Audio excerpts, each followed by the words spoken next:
This is the stepper project test report. Let's get introduced to the test setup.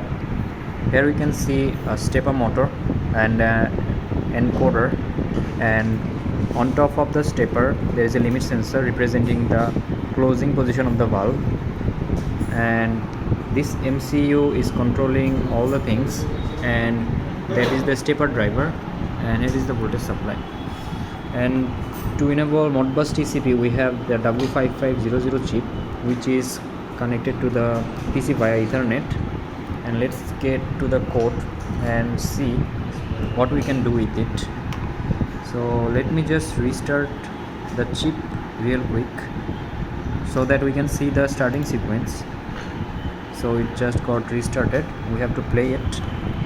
So I am currently pushing the button, and we can see the motor is moving. It is currently learning the maximum position from the home position.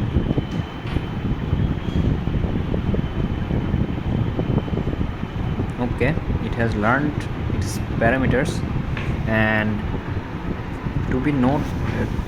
we have to watch that the motor path is set as path reverse. That's why we are seeing the shaft moving from this end to this end. And to control the position of the motor, we have to use modbus command. Now let's give some command. At first we have to connect to it, and it is connected. To control the set point of the shaft, we have a holding register called set point register. It is of value 50, and we have to write the position to it. So let's give it a 90% shift. Currently it is at home position, so we are setting it to shift to the 90% of from home position. So 90% will be 9000. Let's execute it, and we can see that it is at the 90% from the home position. Let's check it again. That is about 1000. That is 10%. So this time let's see the motor in action. I will click the execute button here, down here, and we can see it is working. So let's check another feature of our motor, which is PWM generation, which will be used for current controlling.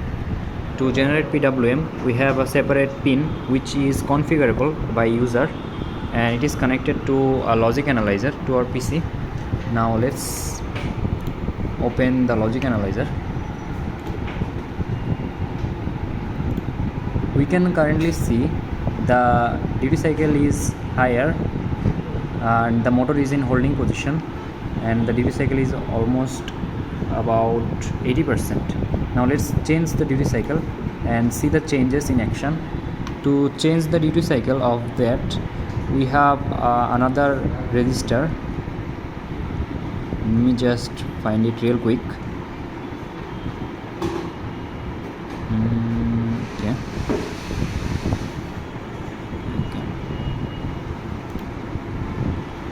Which is at 45.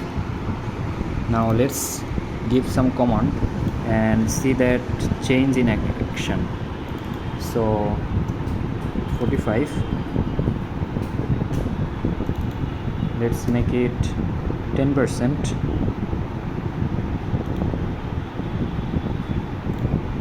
and we can see the duty cycle just changed. We can also do it again.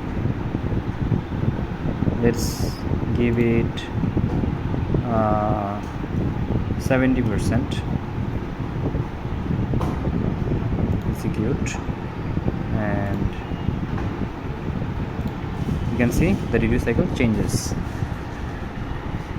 Also, we have added another feature, that is the path feature. Currently the path is in reverse, So we are seeing the shaft to move from this position like this, and here we can also change the direction or path to be specific.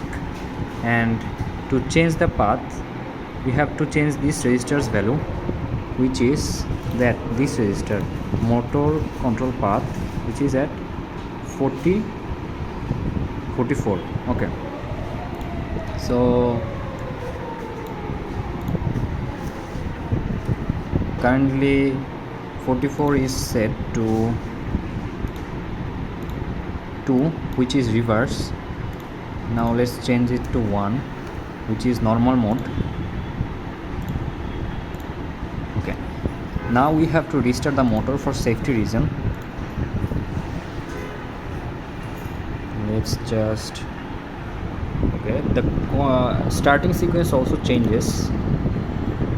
Before it used to go from this end like this to the here, and now it is going at the opposite direction as the path is set to normal. Now let's control the position of the motor.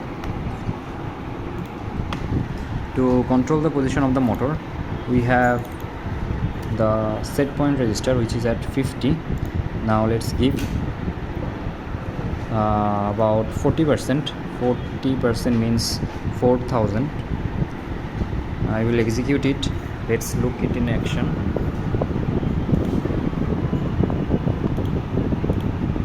Okay, so just move a little. Let's go give it 60%, 6000.